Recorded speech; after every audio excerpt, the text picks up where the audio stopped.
Bismillah, alhamdulillah, wa salatu wa salamu ala rasulillah. Assalamu alaikum wa rahmatullahi wa barakatuh. Welcome to this section on wudu in the chapter of tahara purification.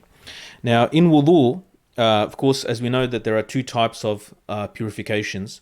There is sughra and kubra, minor and major. Of course, wudu is as we've learnt already, is the minor purification. And the order of wudu is in the Quran, in Surah Ma'idah, ayat number 6. يا أيها الذين آمنوا إذا قمتم للصلاة فاغسلوا وجوهكم, until the end of the ayah. So Allah subhanahu wa ta'ala said, "Oh, you have believed, when you rise to perform salat, prayer, the 5-time daily salat, then wash your faces and the forearms to elbows and wipe over your heads and wash your feet to the ankles." So the specific acts of wudu, the 4 main compulsory acts are mentioned in the Quran itself. 3 of them involve washing, 1 of them is wiping. So washing the face, washing the arms, wiping the head, and washing the feet, and so forth. And the detail, we'll go through that in a moment. The washing, so the first act, these are the fard acts, right? The compulsory or the core acts.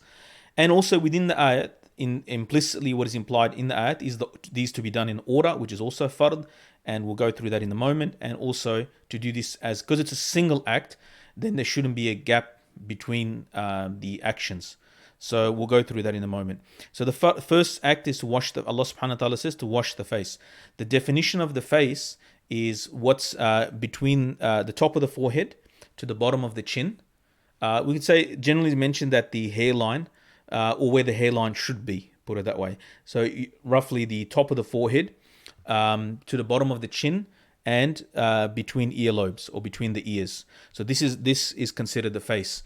And the mouth and the nose, washing the mouth and the inside of the mouth and the nose are part of the face. It's part of the fard within the one act of washing the face. And this is it's fard to wash this once. Washing the arms. When we refer to the arms, we're talking about the second act. We're not referring to the washing of the hands at the beginning. So washing the arms means washing it from the tip of the fingers up to and including the elbow. So the ayat is specifically said up to the elbow, and the ulama explain includes the elbow itself. But sometimes what happens is people they wash their hands at the beginning, and then when they get to the second fard act, which is after washing the face, which is washing the arm up to the elbow, they actually just wash their hands from the wrist to the elbow. If they do that and they don't actually wash their whole hand, then the wudu is actually invalid. It's actually not a proper wudu. So when we actually washing the arm, we have to wash from the tip of the fingers till up to and including the elbow. Third act is to wipe the whole head, right, once, and to then wipe the ears as well.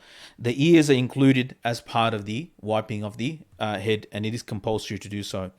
Washing the feet, to wash the feet up to and including the ankles. The ankles are generally, in Arabic, the word ka'b is used, and there's 2 ka'b. Each foot has 2 ka'b, meaning on the right and left of each foot, there is a bone that's sticking out. So it's the joint that joins the shin to the foot, and the water has to, you start from the tip of the toes. You have to wash your feet from the tip of the toes up to and including what we call the ankles, or in Arabic ka'b, and includes both sides, but basically up to and including the joint that joins the shin to the foot. The 5th fard, which is implicitly understood from the language of and Shaykh Amir in the English of in the Arabic of this course, he goes through some of the grammatical analysis of the wording that is used, from which you understand that the order is actually something that is implied in the verse and is taken by many imams as to be the fard act, meaning to do those 4 actions, the above, so washing the face, washing the arms, wiping the head, and washing the feet, to do these 4 in the order as Allah subhanahu wa ta'ala has revealed in the Quran. And the last fard, so this makes a total of 6 fara'id or fard acts of wudu, is to do the continuity or mu'alat. Continuity means that not to leave a limb dry for such a time that the previous limb dries, and before you do the next one. For example, someone gets a message or a call in the middle of Say you just wash your arm, you got a phone call, and you attend to the phone call. 15 minutes later, you come back to continue wudu. This will not be a valid wudu because there's too much of a gap between the acts, the fard acts of wudu. So hence, the person would have to recommence or restart the wudu from the beginning. So these six are the fard. As I mentioned, that Shaykh Amir goes through a lot of the linguistic, which might not be beneficial for those who only speak English, because that requires a little, somewhat understanding of Arabic language. Now, the next acts are the wajib acts. What's the difference between the fard and wajib acts? Fard acts, if you miss them, whether you miss them intentionally or unintentionally, whether you miss them forgetfully, it makes no difference. The wudu will not be complete. So if you miss any of these six acts, the fard, the list of the six things, then the wudu will not be valid at all. But the wajib acts are also, they're necessary. Wajib means necessary. You have to do them. If you remember them, you have to. But if you forget and you omit them forgetfully, then they're excused. Unlike the fard acts are not excused under any condition. But the wajib acts, they are, if you forget, then you excuse. The first is to say tasmiyah, or saying Bismillah, Bismillah Rahman Rahim, to say Bismillah at the beginning of the wudu. Washing hands thrice, waking from nocturnal sleep, and that breaks wudu. So in the Hanbali madhab, according to the madhab, if you wake up from nocturnal sleep, meaning sleep, not so sleep during the day is not included in this, you're waking up from that sleep, and it breaks. Let's say if you have like you doze off slightly in the nighttime, and you actually didn't sleep the whole night, you just dozed off for a split second, that will not break the wudu. But if you actually sleep, and that sleeping is the cause of you breaking the wudu, then when you wake up, you have to. It's wajib, right? For you, along with Bismillah, that you have to wash your hands 3 times. So this act is actually what, if you forget, then you're excused from it. But if you wake up from a night's sleep, as most of us do, then it is compulsory before anything else that you wash your hands 3 times. And this is part of wudu. As for the shurut, the preconditions, we mentioned before, shurut is a plural of shart, means a prerequisite, a condition, something that you have to do before the action to make the action valid. It's not part of the action, but it's before the action. The first thing is niyyah. Niyyah is intention. So you have to make an intention for wudu. Second thing is permissible tahur water. We already learnt about tahur and tahir and najis, the 3 categories of water. Obviously, the only water that you can use for wudu is tahur water. So, but he mentions something else here, which is permissible. That water has to be permissible. What does it mean by mubah or permissible water? It means that water is acquired through a permissible means. So, Shaykh Amir gave the example. Let's say the shop next to the masjid. For example, let's say a bookshop of the masjid. It's left open. They're selling water in there. There's no other way to do wudu. The person goes in the shop, basically steals the water, takes and makes wudu with that water, right? Or he gave the example of like a grocery shop, or like a supermarket, or like a milk bar we have here in Australia. So he goes into the milk, grabs the water, makes wudu with it, and then goes to pray. This wudu is actually not acceptable. Even if the water is tahur, it's bottled water, so it'll be tahur. Surely it'll be tahur. But because he acquired it through unlawful means, either by usurping or by stealing, or in this the example that Shaykh Amir gave was about stealing. This wudu, despite all the conditions, everything else is met, all the actions are correct and perfect, but because the water was acquired through unlawful means, then this wudu is actually unacceptable. The third thing is to remove any barrier, meaning the parts of the limbs that have to be washed. So, for example, classic example that's always given by the ulama, nail polish. This is a barrier between, or paint that's on the skin. It becomes a barrier between the water and the skin. Then this wudu will not be. That has to be removed. So this is from the conditions of the wudu to be valid.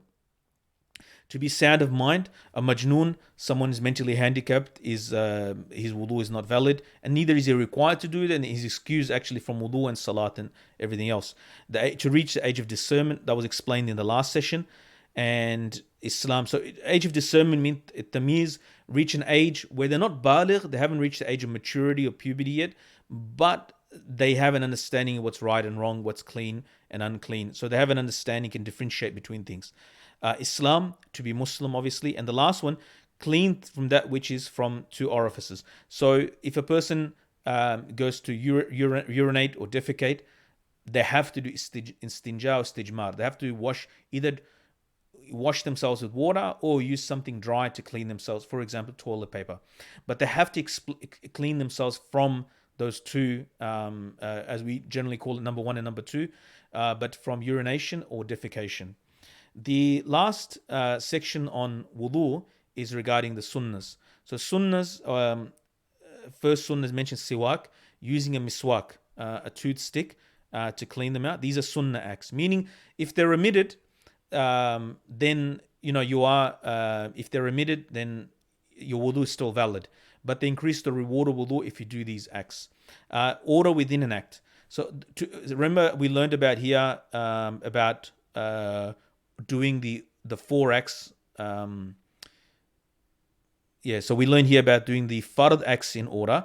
This is the order within a single act. For example, here we're washing the arms, right? So you're washing the right arm, washing the left arm.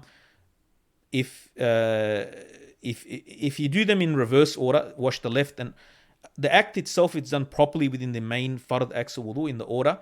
But it is sunnah that you wash your right arm first and your left arm. Similarly, at the beginning, wash your right hand, left hand. Similarly with the feet, wash the right foot and then the left foot. These are within the fard acts. They're not the order of the fard acts, but actually within a fard act to do, if there's an option to do right and left, then to do so in order. For example, also to wash, if you're wiping the head, to wipe the head first, then do the ears, as an example. Or if you're washing the face, to wash the face, then do the mouth, and then do the nose. Sorry, to do the mouth, then the nose, and then wash the rest of the face. So that's within the larger act of, doing the fard, washing the face, or washing the arms, or washing the feet, etc. Water in beard and fingers. So Ta'heelul means putting, when you washing your hands or washing your arms, you put your fingers between to get into the crevices of the fingers, so you make sure that's a sunnah act. And also for those who have very thick beards, if you have a very patchy beard, or you can see the skin below it, then you have to wash the face, which includes the beard as well. But if you have a very thick beard, then you're required to put your fingers through a khilal, which is a sunnah. To do every wash 3 times. So when it comes to washing the face, anything where there's washing involved, it'll be done 3 times. As opposed to wiping is only done once. Whether it be wiping of the head and the ears, whether it be wiping on the leather socks, all those wipes are done only once. While washing is done. And just for a definition, what's the difference between a wipe and a wash? Ghusl or a wash generally refers to that where the water moves on the skin and it drips down from the end of the limb. So there's water's poured on it. Not a lot of, just enough that some drops of water will come off the limb. That is a definition of a wash. While wiping doesn't have that condition of water dripping from it. To recite the requisite dua, this is a sunnah at the end of it. So, أشهد أن لا إله إلا الله وحده لا شريك له وأشهد أن محمدا عبده ورسوله اللهم اجعلني من التوابين واجعلني من المتطهرين. So I bear witness that none worthy worship except Allah, Him alone. He has no partner, and I bear witness that Muhammad is His slave and messenger. O Allah, make me from the repenters and make me from those who purify. So this is one of the sunnah du'as that to be done after the wudu. And begin with washing hands. So from the sunnah of wudu, right? Other than when you wake up from nocturnal sleep, which is mentioned under the wajib acts, is to wash your hands. The washing at the hand at the beginning is sunnah, unless you wake up from, which has already been mentioned. So these are the mashallah, Shaykh Amir, Allah reward him.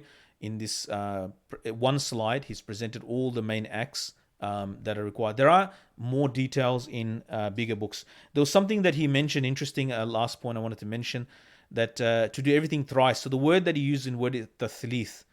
Tathlith also could be translated as a trinity. So he said, quoting a book of Aqidah, that tathlith is kufr, right? So tathlith is kufr when it comes to Aqidah. And he said something a nice point, an ilmi point, especially for the seekers of knowledge, that words in different sciences, Islamic sciences, can mean different things. So in hadith sciences, it might mean something else. In fiqh, it might mean something else. In usul, it might mean something else. So you can't just transfer definitions of one science into another science. So he gave, for example, like waqf. Now, waqf is means public endowment in fiqh books, right? But in tajweed, it means to pause. So the same word, depending on the sub-science or science that you're studying in, can have in tajweed it means something else, in fiqh it means something else. So may Allah subhanahu wa ta'ala give us understanding and tawfiq to practice what we say in here. Wassalamu alaikum wa rahmatullahi wa barakatuh.